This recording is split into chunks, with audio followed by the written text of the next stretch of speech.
Good evening, wine lovers, and welcome to our evening show. Welcome to Save SA Wine.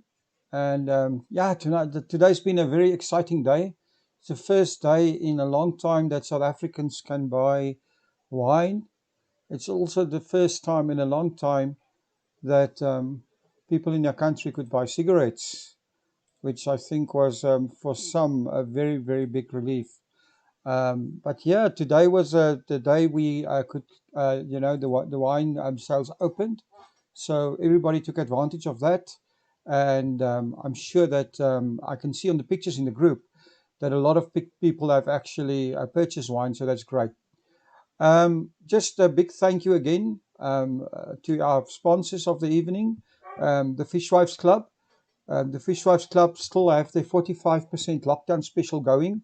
There's limited availability, so if you want it, you need to grab it. I like this quote they just have here on this bottle of wine: "The perfect wine to sip while the rest of the world goes quietly mad." And I think the world did go quietly mad today. If you go down into the description, you'll see the link there to the Fishwives Club. It is fishwivesclub.gr8.com and get the lockdown special. It's at 45% discount and a great deal delivered to your door. So just get it there. Um, like I said, today was Tuesday, as they call it. There was a big rush to get to wine. Um, I see people in the group are posting their wine, and I encourage you, if you bought wine today or you're drinking South African wine tonight, please share it with us. Tell us if you. I think lots of people are also going out. Bars are open. You can now go have a drink. I'm sure wine bars are open.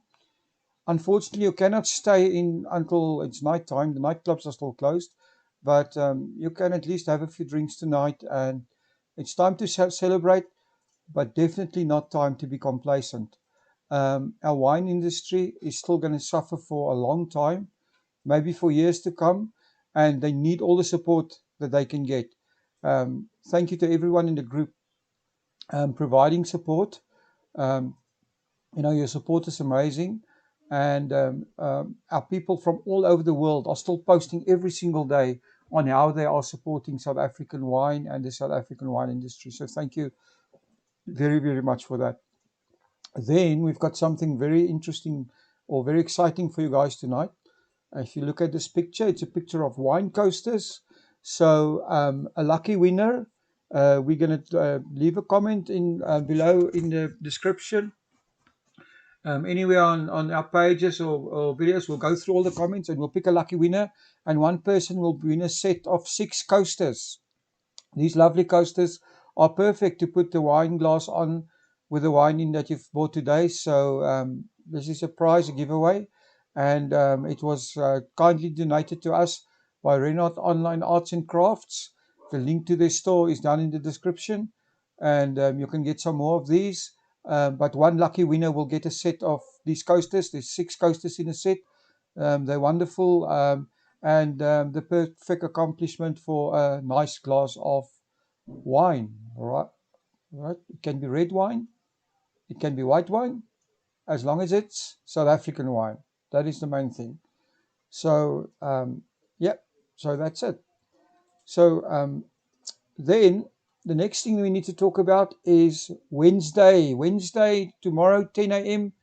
It's training day. We've got Erica Taylor. Erica is going to give us a free social media training for an hour from 10 a.m. to 11 a.m. on Wednesday morning. It's definitely a not to miss event. Um, Actually, we have after this, we have a podcast with Erica. I'll talk about that in a minute. But make sure that you are at tomorrow's training. It's between 10 and 11. The link is down in the description. Or you can just type in social media 101.gr8.com.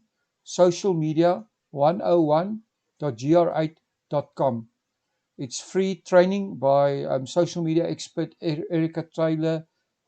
She's, have unbelievable insight into this market and can help anybody in the wine industry, in the wine business, to help with their business. So Don't miss it. Then I just want to say also, you can still do a free listing for your Winelands business. Just go to bit.ly /find SA wine, and you can list your business there. If you have a restaurant, a spa, a accommodation, a food and wine experience, there's all kinds of food and wine experience in the Winelands posted there. On this page, it's getting a lot of views. And if you're a consumer and you're wanting to know where you can find wine in South Africa, in the UK, in the Netherlands, in Belgium, in Germany, in China, all over the world, you'll find lots of business listings there. This list is growing and updated every single day. It's bit.ly /find SA wine. So that is it. But before I start with tonight's podcast, I just want to say again, the perfect wine to sip while the rest of the world goes quietly mad is the Fishwives Club Sauvignon Blanc. And this is part of a Sauvignon Blanc Merlot lockdown special. You get 6 bottles of Sauvignon Blanc. You get 6 bottles of Merlot. The Fishwives Club are giving a 45% discount on this. It's delivered straight from the winery to your door. Delivery is free. And this is an offer that you cannot refuse. So make sure you get that. There's limited availability, so jump to get that. And then going to tonight's featured podcast. Tonight I already talked about Erica Taylor. Erica is the founder of Uncorkified. She's a social media, PR, and marketing expert. She I interviewed her a week or so ago. Very interesting interview. You've got to listen to Erica's story and what she has to say. And of course, then you'll be even more motivated to go listen to her training. So straight after this, I'm going to put Erica's podcast up so that you guys can listen to it. Before I go, I just want to say that a podcast is a perfect way for you to get your Winelands story as a Winelands business out into the world. If you want to be featured on their podcast, or if you want to be interviewed, or somebody from your team, please email us at visitthewinelands@gmail.com. Also, there's sponsorship opportunities available. If you want to be a podcast sponsor, just email us and we'll send you a rate card. It's a wonderful way. Again, if you've got a special accommodation special, or restaurant special, or a wine and food pairing special, or just a wine special, perfect place to advertise this is on your podcast. So thank you for listening. Without further ado, I'm going to put on the podcast with Erica Taylor.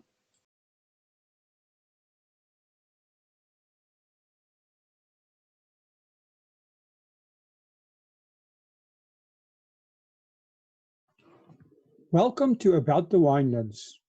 In this show, we will be chatting to leaders, influencers, wine producers, restaurants, and other role players.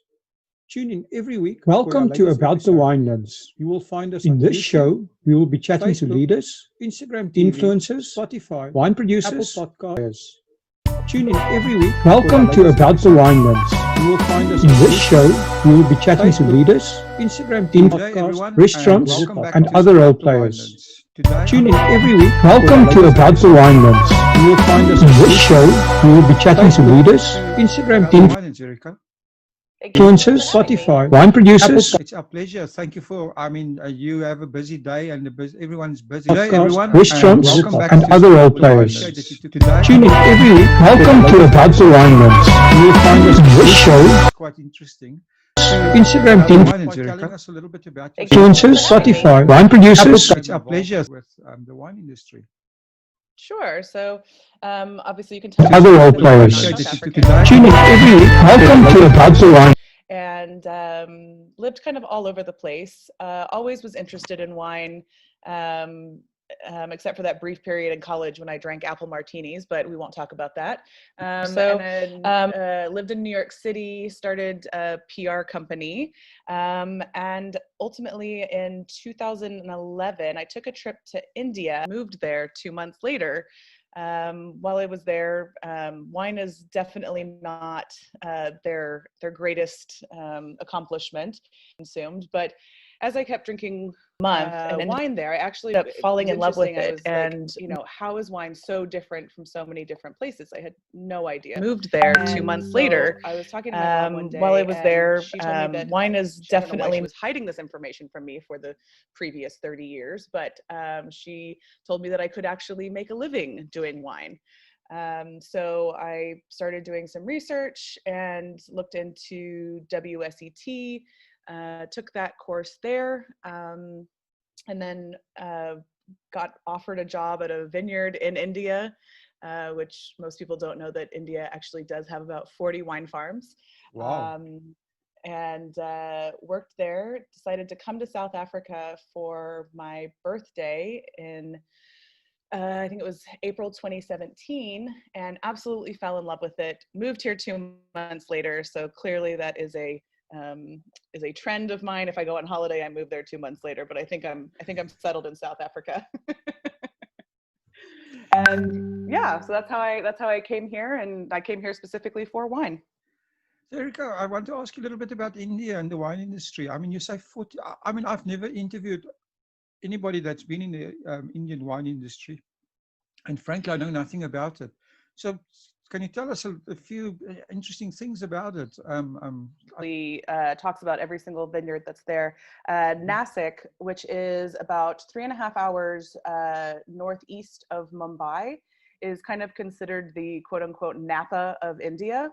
It's home to the most popular farm. If you talk about wine in India, everyone talks about Sula. Sula wine actually has, I think, about 70% of the market share with regards to Indian wine. So they have a huge range. They do a huge festival every year. And the farm that I worked at was just behind them. It's called Soma. And the winemaker there, he had actually worked at Sula for 13 years before buying his own plot of land at the back of the farm and starting to produce wine there. So at the time that I was there, we were doing about 100,000 liters a year. And what's interesting about India is they actually have 2 harvests, the weather, and very, very interestingly, so it gets up to, it gets up to 45, maybe 50 degrees there sometimes, and they are actually producing Pinot Noir. Wow, that's amazing. So, and it's actually pretty good. Oh, that's so interesting. So tell me, what about the where do they sell these wines? Is there, because I mean, I've been around Delhi and those places, and like you say, people drink whiskey. There's not really a wine culture. They drink the local beers, the wheat beers. But I mean, is there a consumer market in India, or are these wines exported? What do they do? They're mostly for domestic consumption. I mean, you have to realize there's 1.3 billion people in the country, so just producing enough wines for themselves is still a massive market. But actually, wine consumption in India is completely on the rise. In 2017, India got their first Master of Wine. Sonal Holland, she is a total champion of wines in India. I worked with her on several things, and there's also a growing sommelier market. Actually, the first person that took me to a wine farm in India, her name is Gargi Kotari, and she is a sommelier in India, and it's probably because of her that I actually really fully got my start. But the culture is definitely rising. Sonal Holland actually released a report as part of her Master of Wine certification on kind of the state of wine in India. And her study actually showed that even people that had never drank wine before for religious or cultural reasons had started to drink wine because it was aspirational. It made you look classy. Even people that don't drink would give wine as a gift because that was a sophisticated thing to do. Working in the tasting room, we had people that had never drank before come in and start tasting wines, because of course doing a wine tasting is very classy, but when you do it at your house with 6 wines, people think you have a problem. So that's interesting. So I mean, that aspirational market or culture is really true, and I think that's why whiskey is popular, because you know it's like people feel when they can serve a expensive whiskey that they've arrived, and then seems to be knowledge Totally. about the whiskey prices and stuff like that. So it's very the in thing to have the latest and greatest whiskey around. So it's interesting Exactly. that the wine market is growing. Do you think there's an opportunity for South African producers to actually sell to India? So that's actually the first place that I got to taste South African wines. Was in Wow. some of the finer restaurants there, which is Mm-hmm. actually ended up how I came here. The Indian market is really difficult for imports because domestic alcohol itself is so expensive. A bottle of Yes. um, not the greatest wine that's a local wine is still going to run you over maybe 1,000. I'm sorry, over 150 rand. So then when you talk about the import costs, it's just astronomical and it's totally unaffordable unless you're extremely wealthy. But if you are in South Africa, there is one place that I have seen Indian wines on the list, and it is in Franschhoek. And Wow. I'm forgetting the name of the restaurant, but I know the bottle of wine very well. I looked at it, but they're charging, I think it was 2,500 rand. So if you really want to try Indian wine, you probably should just go to India. It'll be much cheaper. Well, what we could do is have one evening have a curry and wine tasting, and we'll a pairing, and we'll definitely have an Indian wine with that. I'm comparing that with South African wines. I think that would be quite fun. I actually did. I work with the South African Sommeliers Association, and I actually did an Indian wine tasting at the end of last year from my Mhm. private collection.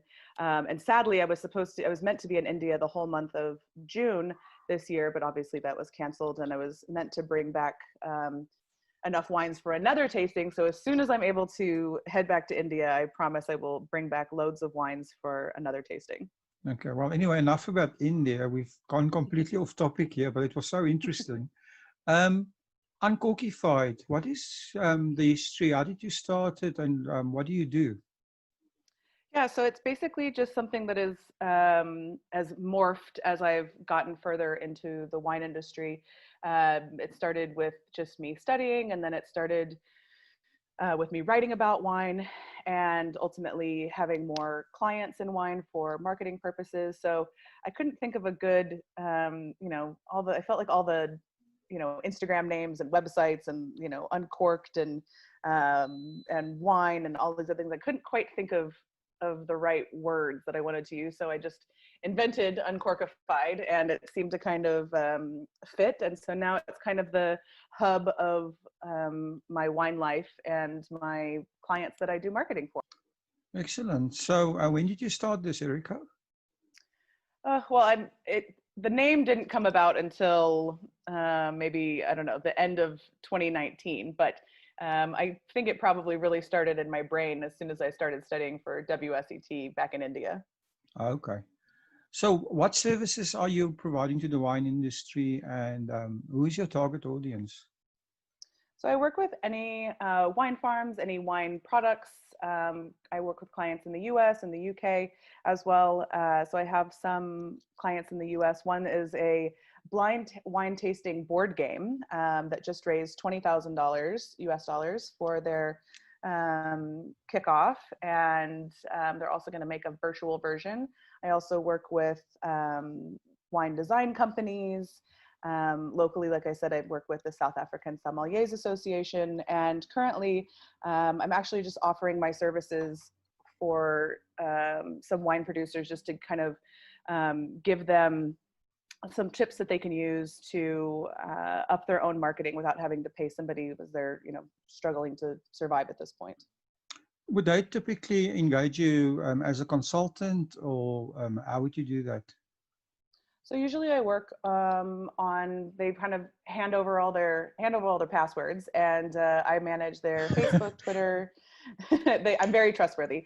So I handle Facebook, Twitter, Instagram, LinkedIn, Pinterest, all of those things for the clients so that they don't have to worry about it. So to increase followers, to field questions, to run campaigns, basically anything that happens digitally, I take care of for people in the wine industry. So you work like what they call in the US a digital marketing agency service type of thing. Correct. That is all encompassing. Okay, and they would pay you. They would engage you on a monthly or a quarterly basis, and then pay you a fee, right? You don't take a commission or anything. You purely fee based.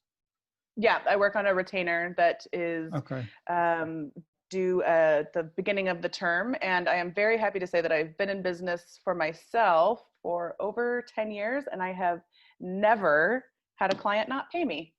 Well, that's awesome. I think I also think that it depends. The type of clients you're getting in the wine industry are people that are in the business long term. So I don't think unless their business really, goes belly up, they're not going to pay you. So I think that is you're quite safe in that way. Just from a PR perspective, I mean, I know a lot of wine farms used to employ PR people and get themselves in the. Do you add that? Is that an add-on to your social media management service? Do you do the PR as well? So I do PR for my US and UK clients. I don't do PR in South Africa because it's quite different than it is abroad. In the US and the UK, you pitch different stories, different ideas that would fit for their audience, and then they take that and they write it, they run with it. Mm-hmm. Whereas in South Africa, it seems to be that the PR person writes the article and then sends it to the outlet, and then they publish that directly. So yes, it is. I was not trained that way, so it is too much of a new model for me to get used to it at 37 years of age. All right, because every single person out there, the attention are on their phones, and I know that print media and stuff like that still get readers, but there's the attention. Do you think is this now for our local wine industry, social media? I think it's massively important, but I also think that because when it started, it was just, hey, this is a free marketing tool, that people maybe didn't fully learn how to completely utilize it. And and it changes every day. I mean, the algorithms change, the best practices change. So you really have to stay on. There was a study that was done that people like in between millennials and Gen Z, and we apparently have the attention span that takes 8 seconds, whereas the younger generation, you have to get their attention within 3 seconds. So I don't know how it can get any faster than that, but people have to learn how to adapt in order to continue to market to a changing demographic. Well, I mean, isn't the magic word of this whole thing engagement? Yes, that is the magical mythical unicorn that everybody seeks out. Yes, but ultimately, it's like talking to people, and I think sometimes people underestimate the actual ease of communication that social media gives us. You can direct message or almost anybody in the world, as long as you actually have a conversation and not send them. It's like talking to somebody. It's like talking to a girl in the bar. You talk about her, not about yourself, right? That's the whole Yes, point. And I think this is where most marketers make the mistake. They talk about their products instead of actually engaging with the person. 1000%. I see so many Instagram accounts that are just buy or do that, and people don't want that. They want to know what's going on. They want to see you being real. They want to know about the ups just as trials and tribulations, and especially right now with everybody struggling. It's a great time to show what wine farms are doing to counteract plan. People are looking for the kind of realness and not just the cleaned up, beautified version that people want to put out there. How receptive are your wine community for the services of somebody like yourself? Because sometimes I think a lot of people have this perception of social media that they can just find their 18-year-old niece and let them post on TikTok and Instagram, and they're gonna get people buying their product.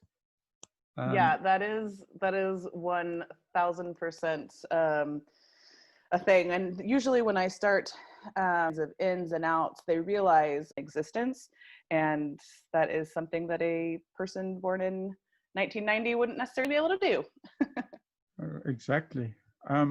So I think that's quite an important thing that you've been saying is like, this cross-posting to different platforms by buying cheap software and then doing that, because it loses the contextual framework of the medium. So just Right. for instance, the person that's on LinkedIn is there for a different reason than the person that's on there for it's on Facebook or on Instagram.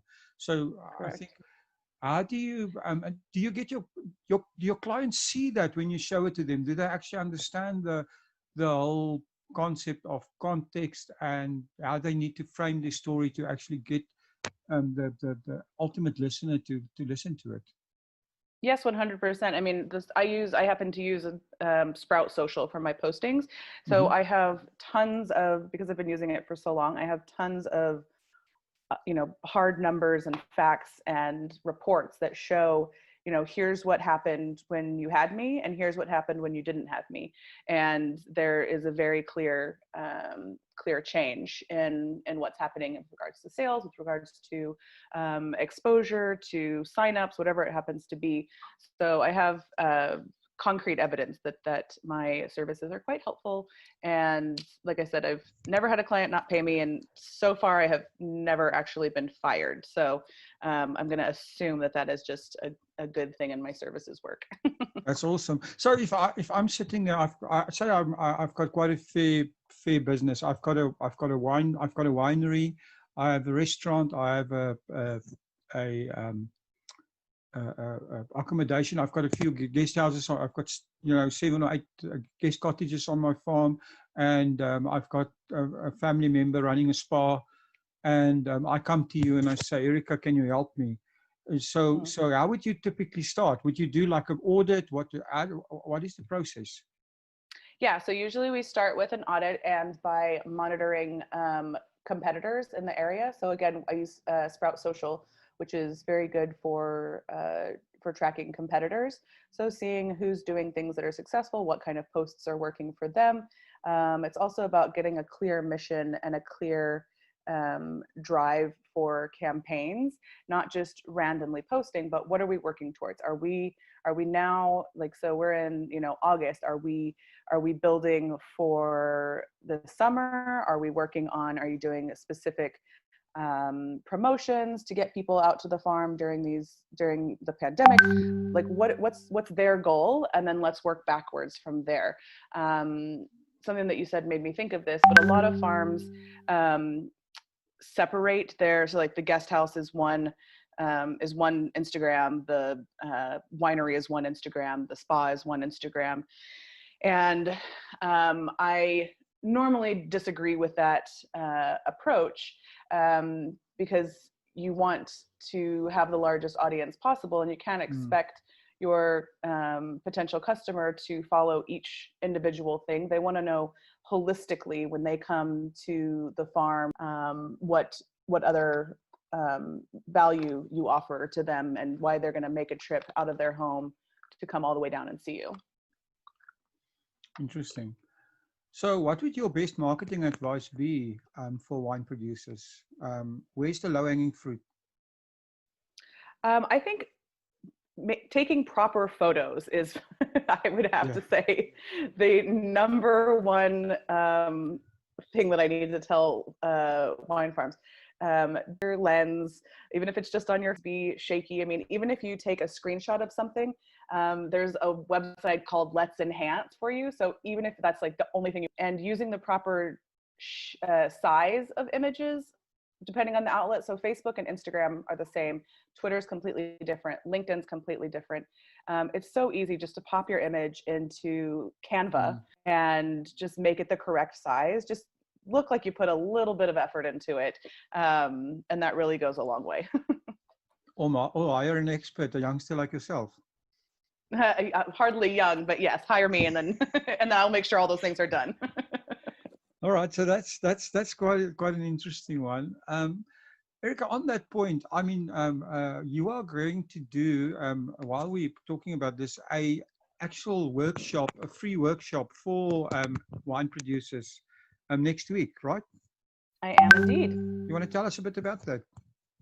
Yeah, so I noticed that in some of the wine groups that people were kind of judging some of the wine farms for not responding to them or doing this and that. And I really feel for them. It's not the time to call people out, being what could I do to help people that are trying to pay their bills. And marketing is my background, and so I want to I'm going to do this with you next week, so that I can easy things that you can do in just 5 minutes a day while you're having your coffee, that can help, and things that you don't need to hire somebody to do. You just need the information, and without you having to search through, okay, does this program work, does that program work? It's just things that are tried and true and free, and anybody can do them, and just to try and help people get as much exposure as humanly possible while we're struggling, of course, domestically to have wine producers survive.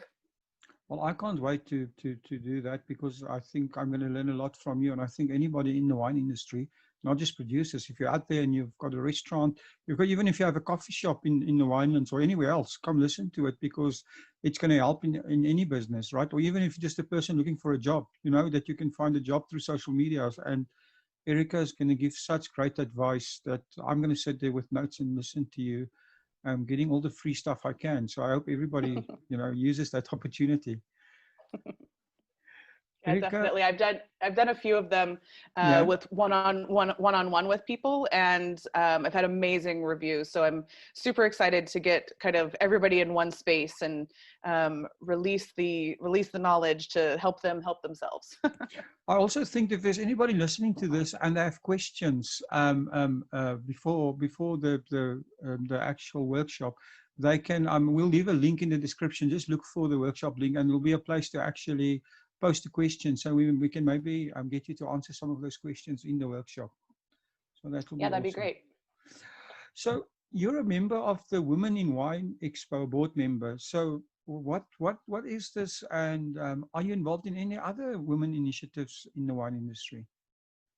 Yeah, so actually, thank you to social media is how I got is how I started working with the Women in Wine Expo.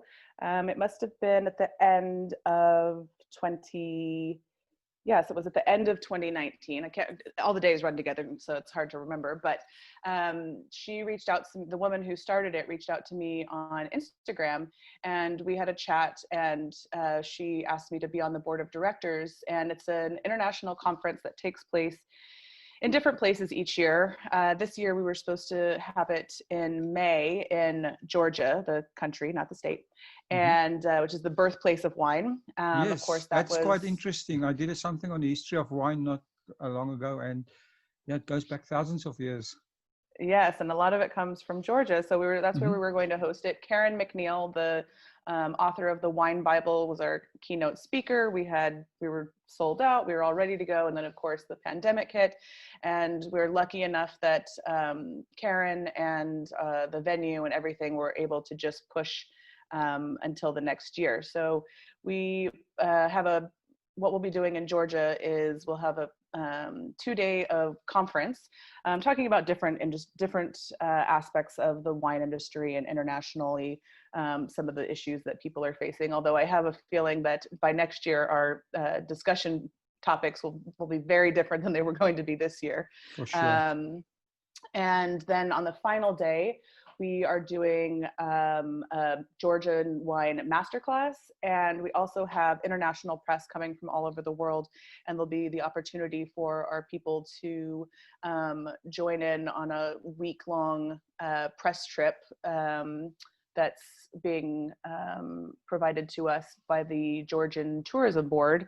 So there's 2 wine festivals that take place around the same time. There's a natural wine one and just a general Georgian wine conference. So yeah. So here's my question. How can you not love this business? I do. I love every aspect of it. I seek out more projects all the time. There's just no other business where you can do something like this, work for 2 days, and they take you on a working wine. Exactly, festival. It's totally respectable to have a glass of wine at 9 o'clock in the morning. What other job can you say that? That's true. So, any other women's initiatives that you are planning or busy with? Yes, so I actually am busy working on uh, kind of launching a Women in Wine South Africa initiative. Mm-hmm. After Women's Day, I realized that there's not really one cohesive group. There's many small groups, but we're in the process of oh, so many things. I have a 4-hour call after this actually to finalize everything. So so that we're going to have students involved and people in all different aspects, not just winemakers. We're going to have winemakers, sommeliers, tasting room staff, wine students, any woman in any capacity in the wine industry will be represented so that we can all help each other, and even people that want to enter the wine industry. I think a lot of people think, oh, I have to be a sommelier or I have to be a winemaker, but there's so many different jobs in the wine industry, and we want people to know all of their options so that they can make the best decision that makes them happy and keeps food in their bellies. Oh, that sounds fantastic. So talking about that, you're also the Cape Town coordinator of the South African Sommelier Organization. Can you I tell us a bit more am. about that? Yeah, actually, it was right as soon as I moved here, I was looking for just how to get, I didn't know how to get into wine. It's hard to meet new people, especially when you work from home. And so I saw online that there was a Nebbiolo tasting. Actually, I remember it was at the end of 2017.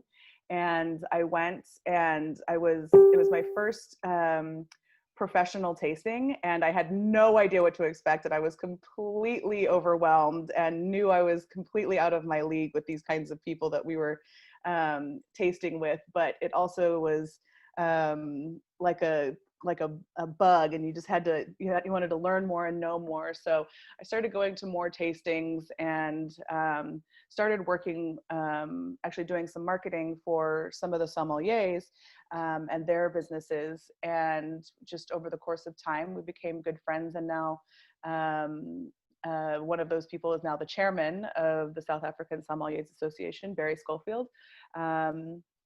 And the rest of the board, I work with them during non-pandemic times, planning tastings and helping keep organized. I also run their social media, and yeah, it's a lot of work, but it's a lot of fun. Actually, this year alone, SASA has certified 98 new junior sommeliers all over South Africa, which is a huge feat, especially during a pandemic. Wow. So they're doing a lot of good for raising the level of hospitality in South Africa to keep it as a top destination for tourists, for restaurants, and for wine farms and hotels and everything else. So it's a great organization, and we do. We're doing actually on Monday. We're doing a roundtable discussion of light styled reds in South Africa, Wow. and that will be virtual. We'll have so we've got a winemaker, we have two sommeliers, and a wine cellar that I think are on the panel. So should be quite interesting. That sounds very interesting. I'm very something else that I want to ask you is when you moved from India and you came to South Africa, and Wine you farms explained the and story of how you got hotels and involved, everything were else. you So it's surprised by a great by organization, anything in the industry? and Maybe we do. how did you find the We're doing level actually on of Monday. We're professionalism in the industry, and was it surprising to you or not? Well, I think coming from India, I didn't really know what to expect. I mean, wine in India has really only gotten kind of a foothold in the last 20 years. So it's a very young wine industry. And everyone's just kind of trying to, figure it out as they go along. When I came to South Africa, it was much more organized, and having proper organizations for different things.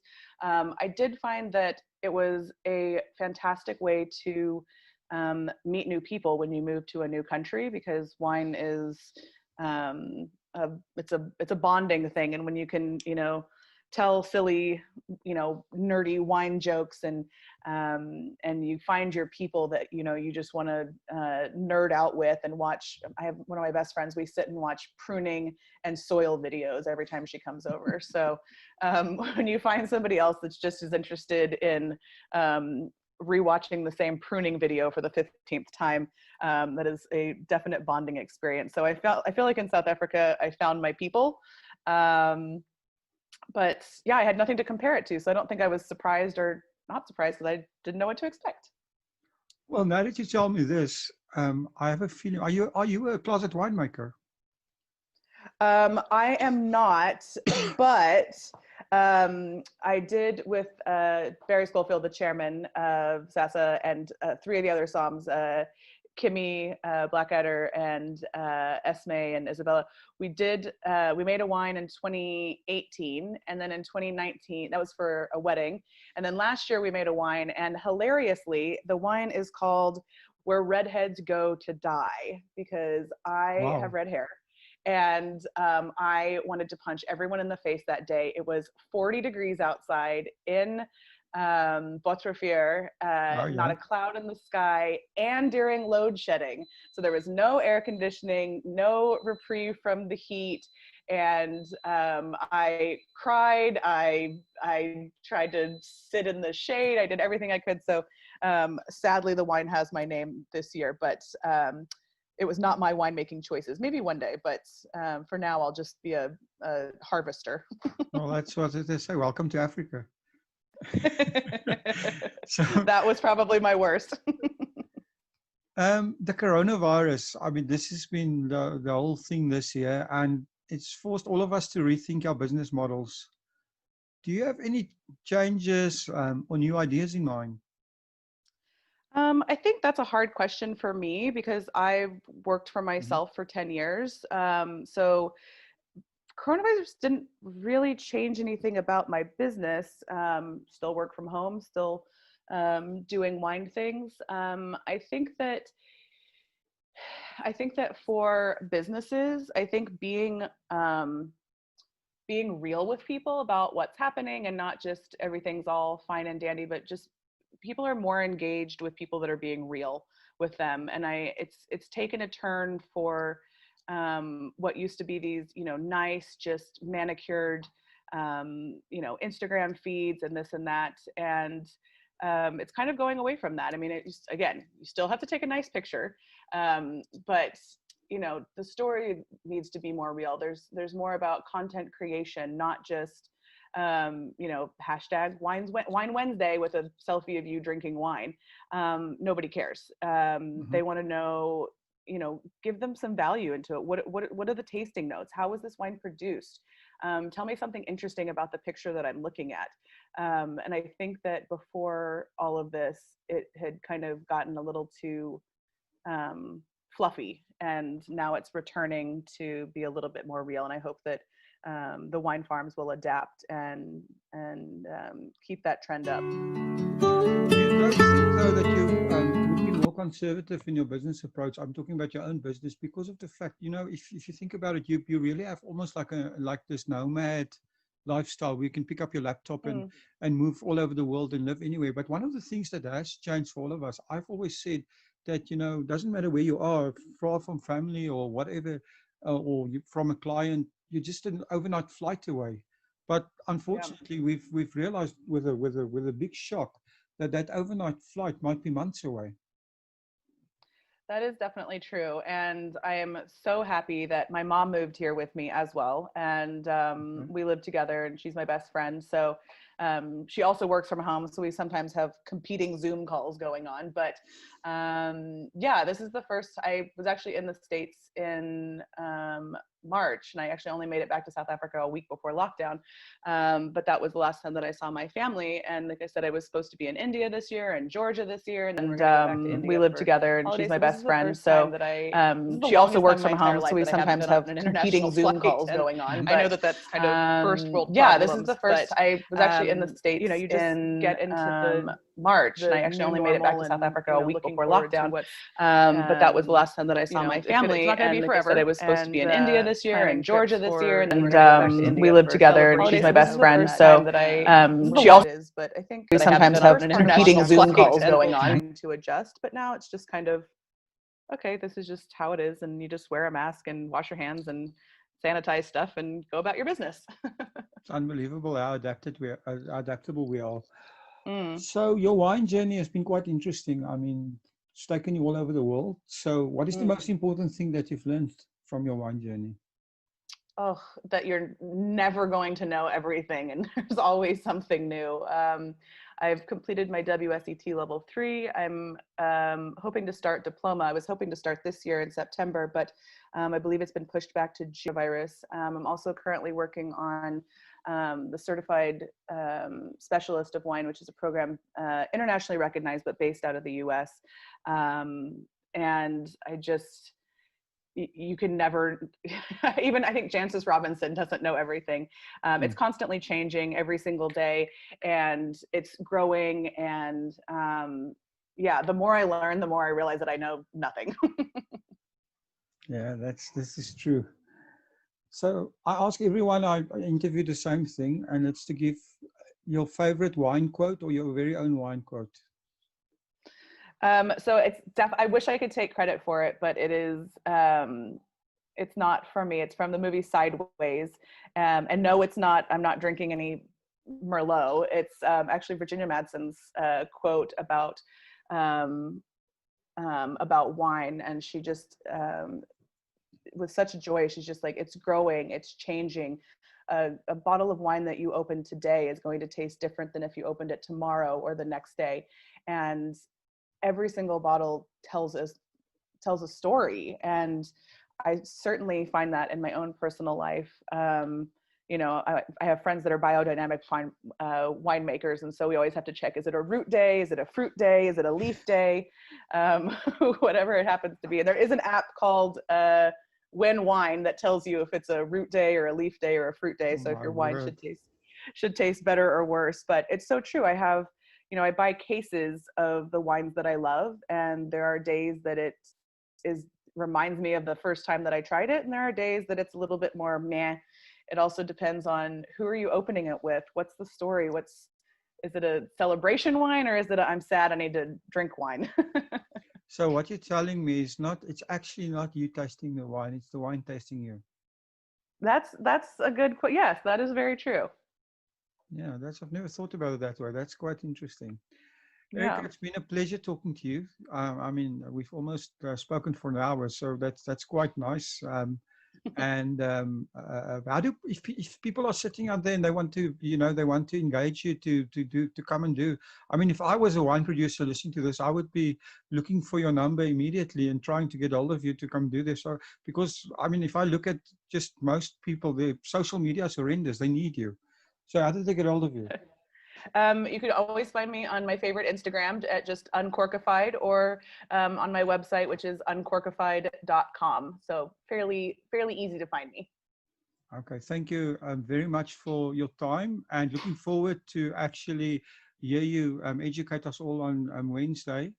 That is Wednesday the 19th, right? Yes. Yes. And 10 a.m. 10 a.m. 10 a.m. on Wednesday the 19th. The links will be in the description. Erica Taylor will be there giving us all the best information for free. So if you're not on there, it's pretty stupid not being there. I'm going to be there with listening to you. So thank you very much, and have a great day. Thanks. Thank you for supporting our show. If you would like to get more exposure for your business, please have a look at our sponsorship options. Thanks again for supporting About the Winelands. Please follow us on YouTube and on our social media channels. All details and links are in the description.